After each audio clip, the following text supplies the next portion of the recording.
স্বাধীনতার পরে থেকে নিয়ে আজকে কত বছর গেছে বলতে পারবেন? কত? হ্যাঁ, মাশাআল্লাহ। এই দীর্ঘ সময়ের ভিতরে আপনার বলুন তো, মৌলবীরা কি রাষ্ট্র কখনো চালাইছে? কথা বলেন না কেন? মৌলবীরা সংখ্যাগরিষ্ঠ ভাবে রাষ্ট্র চালাইছে? না, মৌলবীরা কখনো সংখ্যাগরিষ্ঠ ভাবে রাষ্ট্র পরিচালনা এর ভিতরে করেননি। আর এর ভিতরে আমরা বহু কথা শুনেছি। কেউ বললেন প্রথম বাংলাদেশ আমার শেষ বাংলাদেশ, কেউ বলল জীবন বাংলাদেশ আমার মরণ বাংলাদেশ, কেউ বলল সোনার বাংলা, কেউ বলল সবুজ বাংলা, কেউ বলল ডিজিটাল বাংলা, কেউ বলল স্মার্ট বাংলা। কথা কয় না? এসব কথা বলতে বলতেই আমার ভাইরা আমাদের শুনতে শুনতে কান ঝালাপালা হয়ে গেল। শান্তি নামের হরিণ আমরা এর ভিতরে খুঁজে পেলাম না। আপনাদেরকে পরিষ্কার করে একটি কথা বলে দিতে চাই, জনগণের একটি সুযোগ এসে গিয়েছে। দীর্ঘ 16টি বছর স্বৈরাচার শাসকের দিন শেষে এমন এক সময় এসে গিয়েছে যে সময়টা সামনে সম্ভাব্যময় সময় হয়ে গিয়েছে। আর কোন বাংলা নয়, সামনে আমরা দেখতে চাই কোরআনের বাংলা।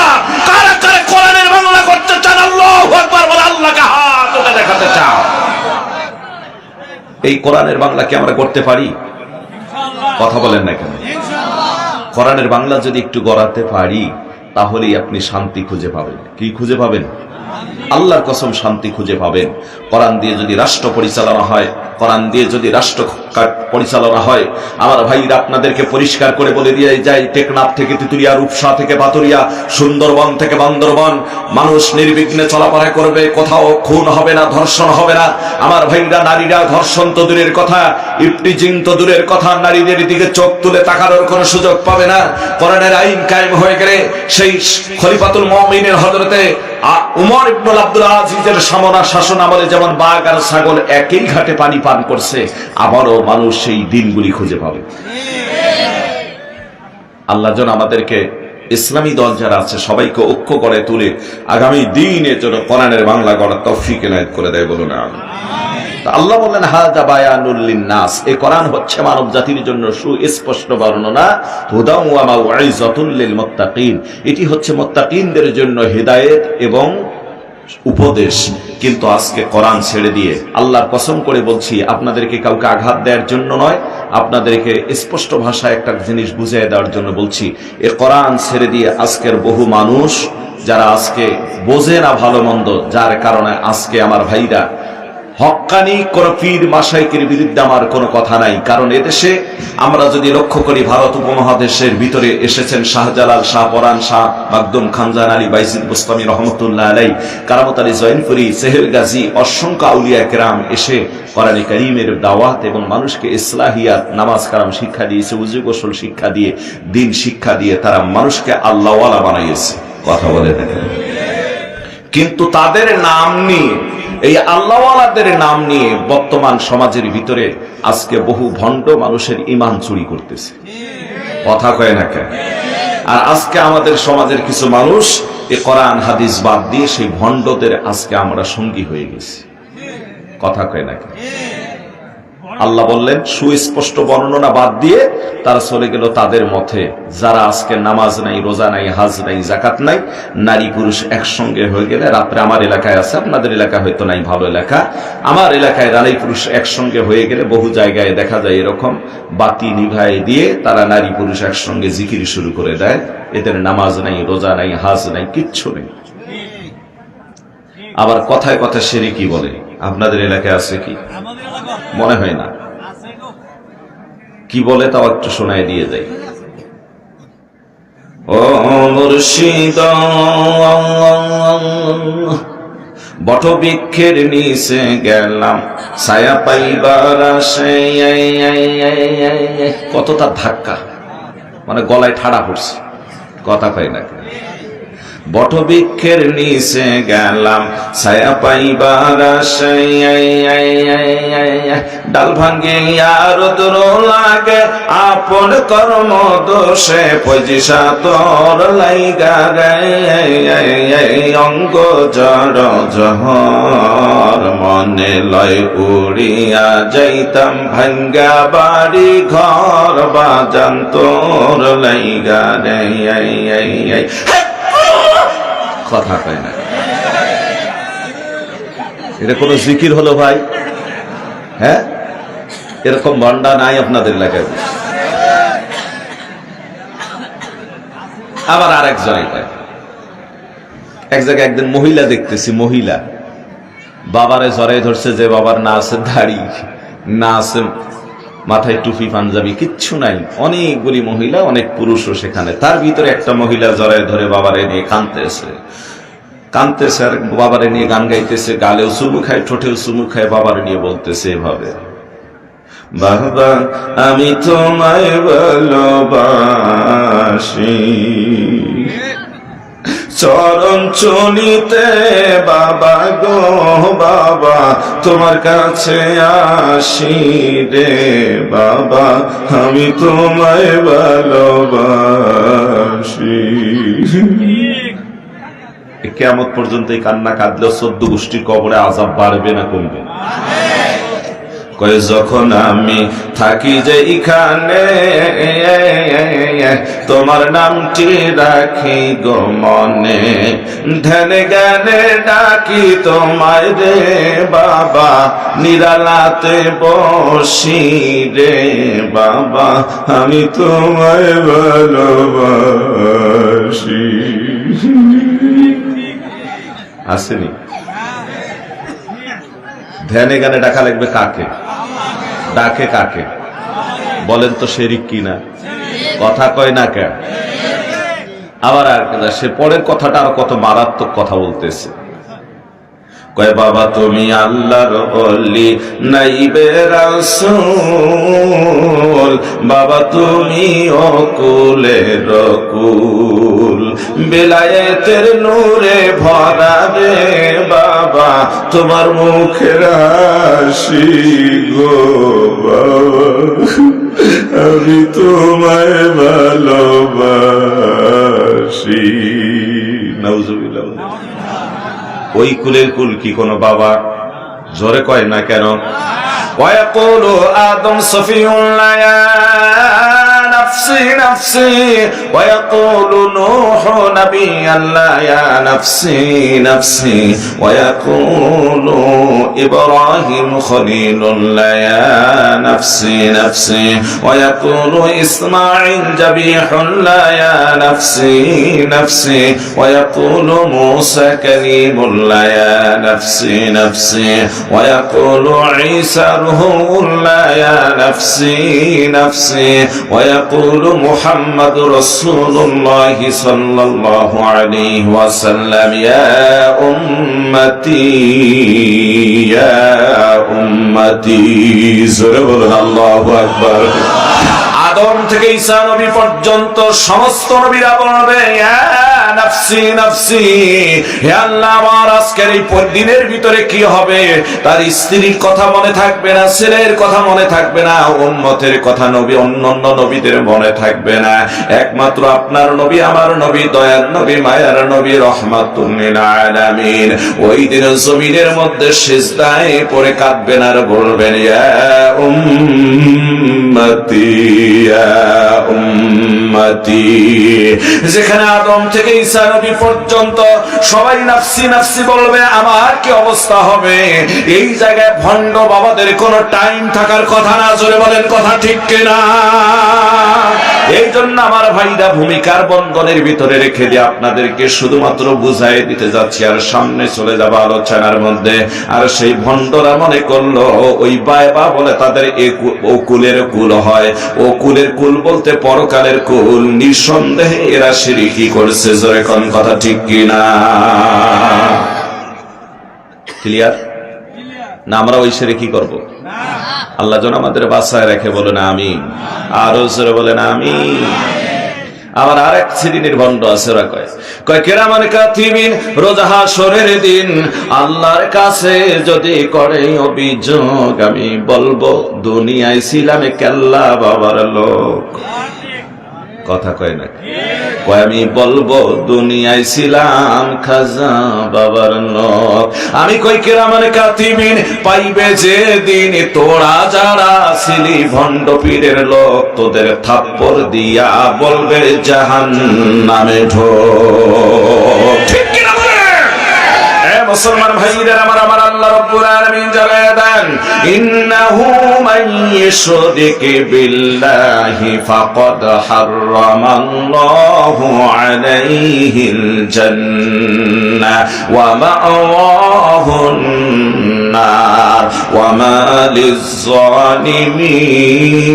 মিন আনসার। জোরে বলুন আল্লাহু আকবার। আল্লাহ বলেন, নিশ্চয় যারা আল্লাহর সাথে শিরক করে, অংশীদারি স্থাপন করে, ফাকাদ হারামাল্লাহু আলাইহিল জান্নাহ, তার জন্য জান্নাত চিরদিনের জন্য হারাম হয়ে যায়। ওয়া মা'ওয়াহুন নার, ওই ব্যক্তিগুলির ঠিকানা হলো জাহান্নাম। ওয়া মা লিয-যালিমিনা মিন আনসার, আল্লাহ বলেন ওরা হচ্ছে জালিম, ওরা সীমা লঙ্ঘনকারী, ওদেরকে আমি আল্লাহ কখনোই সাহায্য করি না। এ মুসলমান ভাইরা আমার, আল্লাহ সুবহানাহু ওয়া তাআলা কোরআনে কারীমের অন্য আয়াতের ভিতরে জানায় দিয়ে বলেন, ইন তাজতানিবু কাবাইরা মা তুনহাউনা আনহু, আল্লাহ বলেন বান্দা যদি বড় গুনাহগুলি, কবিরা গুনাহগুলির থেকে তোমরা বেঁচে থাকো, আমি আল্লাহ এমন তোমার রব, এমন তোমার সত্তা, এমন তোমার খালিক, এমন তোমার মালিক, এমন তোমার প্রভু গো, তোমার জীবনের ছোট গুনাহগুলি আমি আল্লাহ রব্বুল আলামিন ক্ষমা করে দেব। জোরে বলা যাবে কি সুবহানাল্লাহ। এজন্য আমার ভাইরা, দুনিয়ায় চলার গতিতে শিরক মুক্ত ইবাদত করবেন, যতটুকু করবেন সেটাই দামি। আপনি যদি আমার ভাইরা একটা বিশাল এক মণ চাউলের কিংবা 5 মণ চাউলের যদি আপনি একটা বিরিয়ানি রান্না করেন, আর ওই বিরিয়ানির ভিতরে যদি 100টা কিংবা আমার ভাইরা 100টা কিংবা 100 গ্রাম যদি প্রসাদ ফালিয়ে দেন, চনা ফালিয়ে দেন, বলুন তো ওই পুরা বিরিয়ানি গুলি নাপাক হয়েছে কিনা? ইবাদত যতটুকু করবেন যদি শিরক মুক্ত হয় আমার ভাইরা, ইবাদতটা খালেস মুখলিস হলেন। আর যদি সেটা শিরক যুক্ত হয়, যদি আল্লাহকে অংশীদারি হয়ে যায়, তাহলে সেই ইবাদতের কোনো দাম থাকবে না, পুরে ছাই হয়ে যাবে। এই মর্মে স্পষ্ট হাদিস এসেছে, আমার কথা না। ওয়া আবি হুরায়রা রাদিয়াল্লাহু তাআলা আনহু আন্নাহু قال قال رسول الله صلى الله عليه وسلم اجتنبوا السبع الموبقات قالوا يا رسول الله وما هن قال الشرك بالله والسحر وقتل النفس التي حرم الله إلا بالحق إلى آخر। হযরত আবু হুরায়রা থেকে হাদিস বর্ণিত, বুখারী মুসলিমের সহিহ হাদিস। তিনি বর্ণনা করেন রাসূল করিম সাল্লাল্লাহু আলাইহি ওয়াসাল্লাম বলেছেন, আমার সাহাবীরা, মানুষ এরকম 7টা বড় বড় কবিরা গুনাহ আছে যে গুনাহগুলি যদি করে মানুষের জীবনের আমল পুরে ছাই হয়ে যায়, বরবাদ হয়ে যায়। সাহাবাগণ প্রশ্ন করলেন, ক্বালু ওয়া হুন্না ইয়া রাসূলুল্লাহ, আল্লাহর নবী গো এই গুনাহগুলি কি কি আমরা কি একটু জানতে পারি? নবীজি ব্যাখ্যা দিতে গিয়ে প্রথম নাম্বার গুনাহটার কথা জানায় দিলেন, ক্বালা আশরিকু বিল্লাহ, এক নাম্বার হলো আল্লাহর সাথে শিরিক করা, অংশীদারি স্থাপন করা। আজকে শিরিক দিয়ে সমাজ ভরে গিয়েছে, ভণ্ড বাবার অভাব নেই। কথা কয় না কেন? দয়াল বাবা ভণ্ড বাবা লাগে আমার ডর, দয়াল বাবা ভণ্ড বাবা লাগে আমার ডর। ফেরেশতারা গুর্জ মারবে কবরের ভিতর, বাবা রে ফেরেশতারা গুর্জ মারবে কবরের ভিতর। কথা কোন ঠিক কিনা? কতক বাবা এত গুণী, মুত্তাহালায় লয় না পানি। কথা কয় না কেন? কতক বাবা এত গুণী, মুত্তাহালায় লয় না পানি, শুধু করে টানাটানি পর্দার ভিতর। ফেরেশতারা হান্দায় দিব কয়বরের ভিতর। ঠিক কিনা? কিছু বাবা আছে কয় কি, কয় না না মুহূর্তে ওই আকাটা কাটার জায়গার মধ্যে পানি লাগানো যাবে না, এই কারণে হোসেন হাসান আহারে কারবালার প্রান্তে পানি পানি কইরা শহীদ হয়ে গেল, অথচ পানি পান করলো না হোসেন তার পরিবার। আর আমরা সেই পানি কি আমার ওই আগায় লাগামু? নাউজুবিল্লাহ, ওই পানিকে আগায় লাগামু। এই জন্য হালায় মুত্তা পানি দেন। আমি কই বেটা যখন গোসল করে পানি দিয়ে যাই কই, কথা কয় না, গোসল করলে পানি যায় কই, আর পানি ওই জায়গায় লাগাবা না তুমি? তার মানে এগুলো সব ভণ্ডামি। কথা কয় না কে? এগুলো সব ভণ্ডামি। আল্লাহ পাক আমাদেরকে বাঁচায় রেখে ভণ্ডাগুলির থেকে, সকলে বলেন আমিন। এরা ঈমান চোর। বিগত 16 বছরের ভিতরে ভোটের প্রয়োজন হয়নি, রাতের ভোট, দিনের ভোট রাত্রে বাক্সবন্দি। কথা কয় না কেন? ভয় আসেনি কথা কইতে? এই কোরআনের মাহফিলের কথা বলতে গেলে পারমিশনের প্রয়োজন হতো, যেতে হতো আগে মেম্বার সাহেবের কাছে, চেয়ারম্যান সাহেবের কাছে। আমাদের এক্স চেয়ারম্যান সাহেব আছেন নাকি এখানে? আবার মন খারাপ করিয়েন না, কথা সত্য, সেটাই তো বলার দরকার, ঠিক কিনা?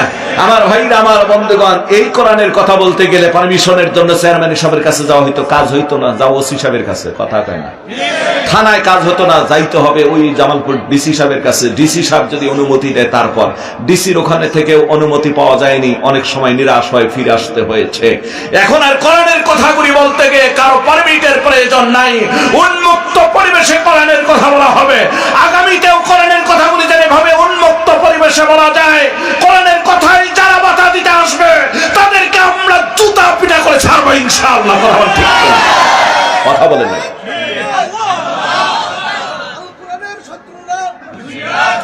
পাশাপাশি আরেকটি কথা পরিষ্কার করে শুনে নিতে হবে, সেটা কি?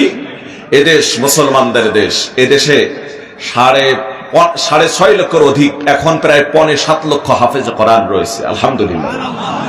কতগুলি? 7.25 লক্ষ হাফেজে কোরআন।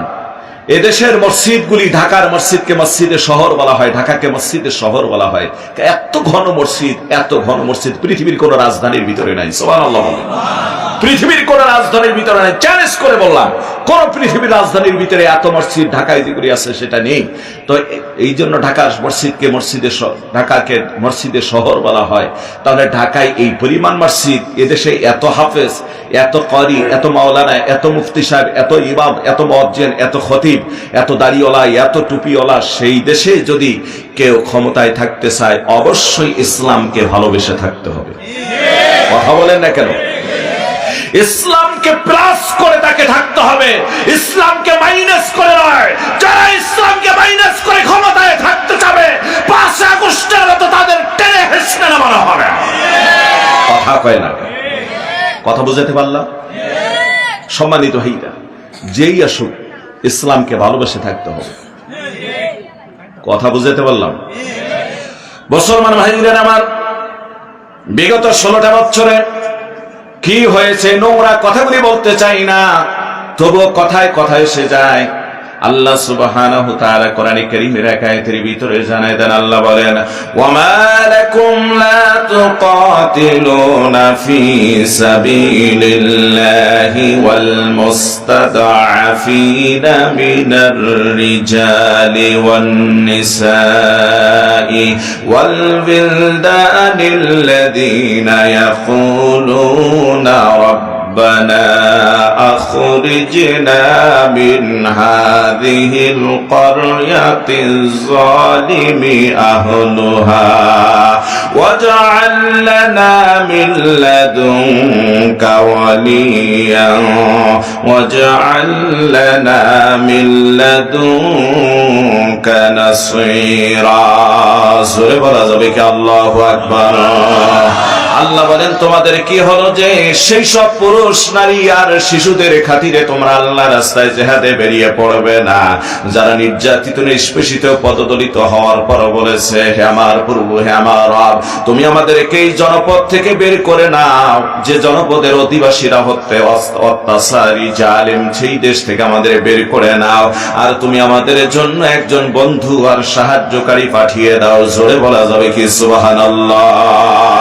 আমার ভাইরা, এদেশে যখন আমার বন্ধুগণ অসংখ্য বিডিআর জওয়ান অফিসার যখন জীবন দিয়ে ফেলে, শাপলা চত্বরে হাজার হাজার মানুষ যখন জীবন দেয়, আহত হয়ে যায়, তাদের মা, তাদের সন্তান, তাদের স্ত্রীদের আর্তনাদ, আয়না ঘরে বন্দী থাকা মুসলমানদের নারী পুরুষের আর্তনাদ, তাদের পরিবারের আর্তনাদ, আল্লাহ সুবহানাহু ওয়া তাআলা এমন একটা সময় ঘনিয়ে দিলেন, আমার বন্ধুগণ 5 আগস্টে এই ছাত্র জনতাকে আল্লাহ আবাবিল হিসাবে পাঠায় দিয়ে সৌরাচারের পতন ঘটে ছাড়লেন। জোরে কোন কথা ঠিক কিনা?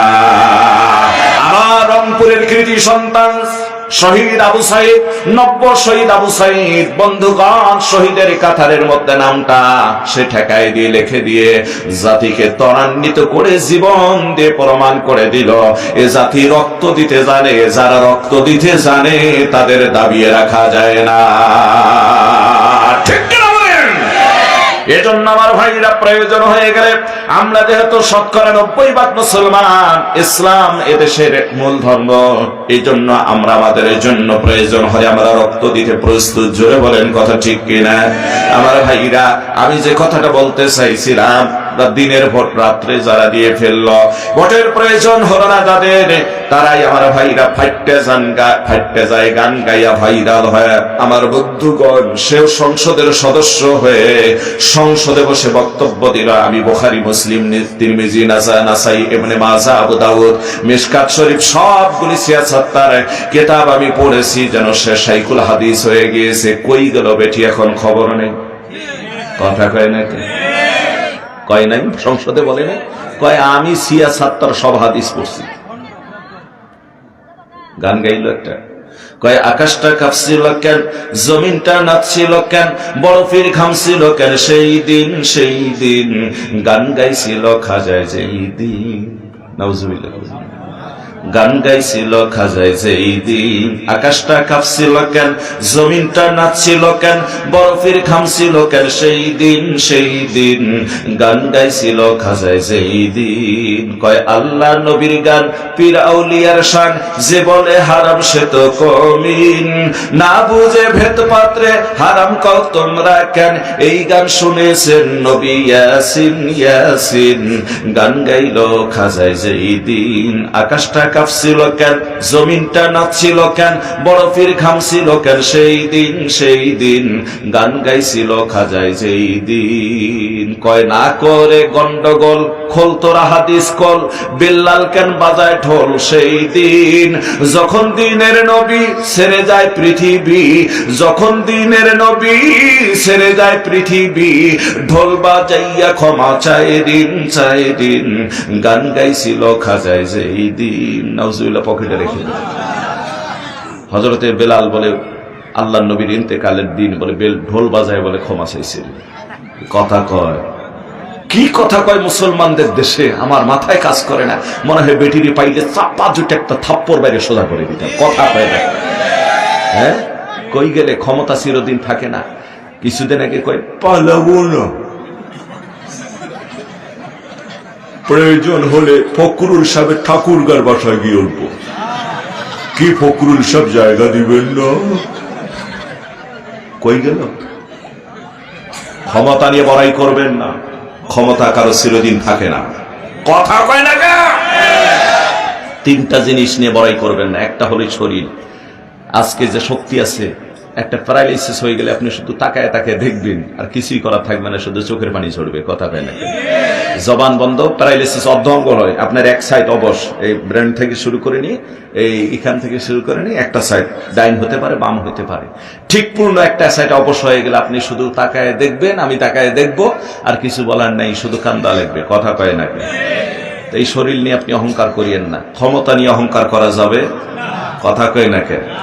আরেকটা জিনিস নিয়ে অহংকার করা যাবে না, সেটা হলো অর্থ। আজ আছে, কাল সকালবেলার ধনী রে তুই ফকির সন্ধ্যাবেলা। কথা কয় না? উঠাইলেন বহু রাত্রে, কথা কয়টা কই মোনাজাত করে দেই নাকি?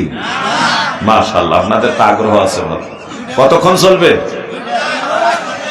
2টা বলে পর্যন্ত চলে। মাশাআল্লাহ। না তো না, অল্প সময় আছে। আর এক বাজান কইতেছে ফজরের নামাজ পড়ে যায়, আল্লাহ ফজর পর্যন্ত সব আপনাদের দান করে দেখ। বলেন আমিন। আমি আর আধা ঘন্টা পর যাবো, আপনারা একটু ফজর পর্যন্ত থাইকে যাই। বাইরে আমার কথা বেড়ে যায়, আসল কথার দিকে চলে আসি। আল্লাহ রাব্বুল আলামিন যেন আমাদের আমল করা তৌফিক দান করে দেয়। আজকের বহু তরুণ ছাত্র জনতা এই জায়গায় আছেন, আমার খুব ভালো লাগলো। তরুণরা যদি মাহফিলে থাকে আমার ভালো লাগে, বাবাজিরা যদি মাহফিলে থাকে ভালো লাগে, মাদ্রাসা তলেবে ইলম আলেম উলামা থাকলে ভালো লাগে। কেন তরুণরা থাকলে ভালো লাগে সেটাও শোনাই দিয়ে যাই। যেদিন আল্লাহর আরশের নিচের ছায়া ব্যতীত আর কোনো ছায়া থাকবে না কিয়ামতের দিন। আমার ভাইরা, 100 হাত মাথার উপরে সূর্য চলে আসবে। সূর্যের তাপে গোটা জমিনটা যখন তামায় পরিণত হয়ে যাবে, মানুষের জিহ্বাগুলি বের হয়ে নাভি পর্যন্ত বেরিয়ে আসবে, এতটা লম্বা হয়ে যাবে মানুষের জিহ্বা পানি পানি বলে। আমার ভাইরা, ওই দিন খাদ্যর পানির জন্য কঠিন চিৎকার করবে। ওই দিন আল্লাহ সুবহানাহু ওয়া তাআলা 7 শ্রেণীর ব্যক্তিকে তার আরশের নিচে ছায়া দান করে দিবেন। জোরে বলা যাবে কি সুবহানাল্লাহ? বলুন আল্লাহু আকবার। আল্লাহ তার আরশের নিচে, আরশ আজিমের নিচে 7 শ্রেণীর ব্যক্তিকে ছায়া দান করে দিবেন। তার ভিতরে অন্যতম হলো আল্লাহর নবী বর্ণনা করে দেন, ওয়াশাবুন নাশাআ ফি ইবাদাতিল্লাহি তাআলা।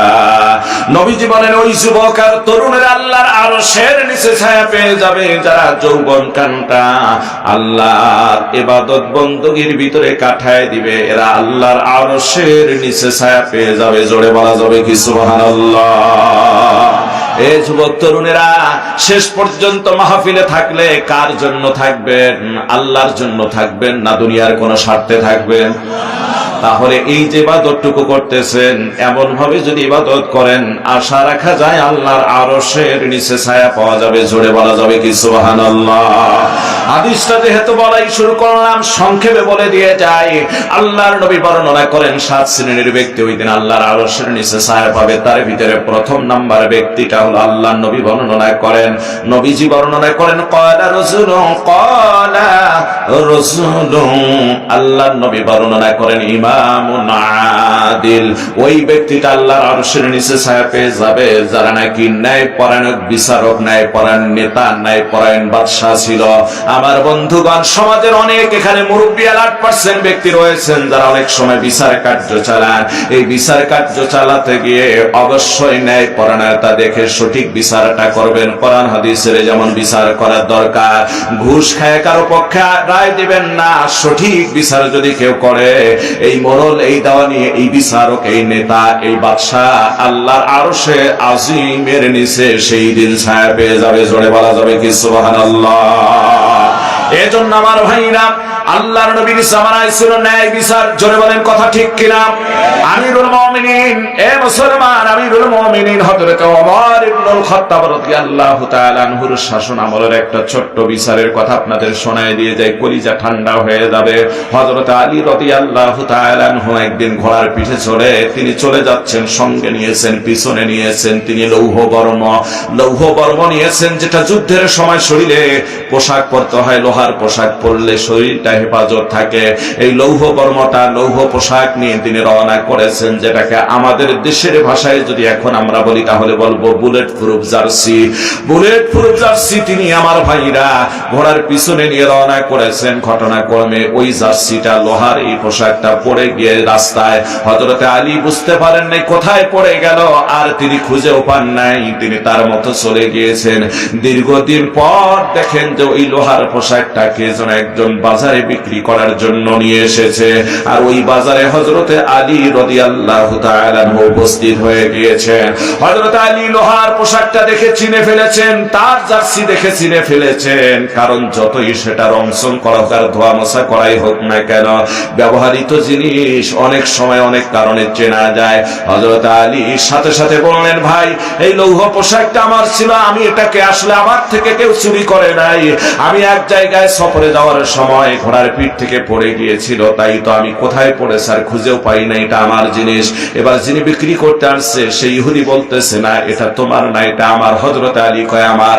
দুইজনে অনেকক্ষণ তর্ক বিতর্ক করার পর খলিফাতুল মুমিনিন হযরত ওমরের দরবারে বিচার চলে গেল।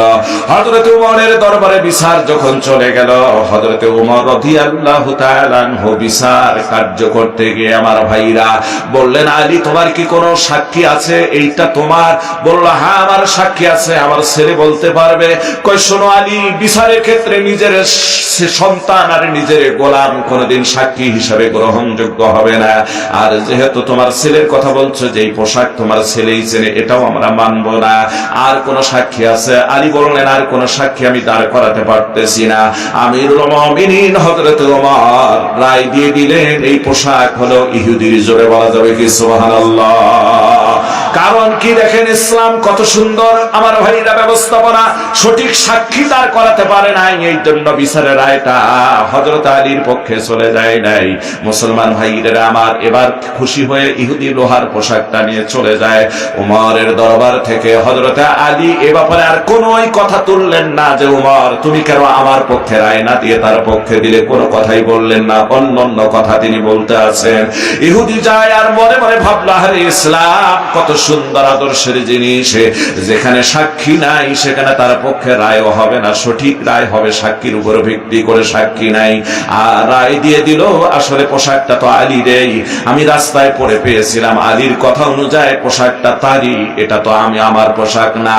ওখান থেকে দৌড় দিয়ে খলিফাতুল মুমিনিন হযরত ওমরের দরবারে চলে আসলেন। আলীও তখন উপস্থিত। ডাক দিয়ে বললেন, ভাই আলী, আমারে ক্ষমা করে দাও, তোমাদের ইসলাম এত আদর্শ, এত সুন্দর বিচারে ব্যবস্থাপনা রয়েছে, সাক্ষী থাকলে সঠিক রায়, সাক্ষী না হলে তার রায় হবে না।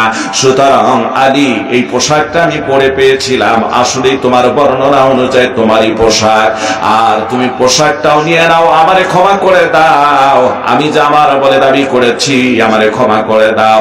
আর তোমাদের ইসলামের আদর্শ দেখে আমি মুগ্ধ হয়েছি, আমারে কালিমা পড়ে মুসলমান বানিয়ে দাও। লা ইলাহা ইল্লাল্লাহু মুহাম্মাদুর রাসূলুল্লাহ। সূরা বলুন সুবহানাল্লাহ, বলেন আল্লাহু আকবার। এই হাদিসটা বলার পিছনে কারণ হলো, আমার ভাইরা, আমাদের চলার গতিতে অনেক সময় অনেক সমাজের মরল দেওয়ানি রয়েছে, মেম্বার, চেয়ারম্যান এবং সমাজের যারা বিশিষ্ট ব্যক্তি রয়েছেন, গুণীজন, তারা বিচার কার্য অনেক সময় করায়। এই বিচার করার সময় তাদের অবশ্যই চিন্তা করার দরকার যে বিচারের রায় দেব সঠিক রায়। জোরে কোন কথা ঠিক কিনা?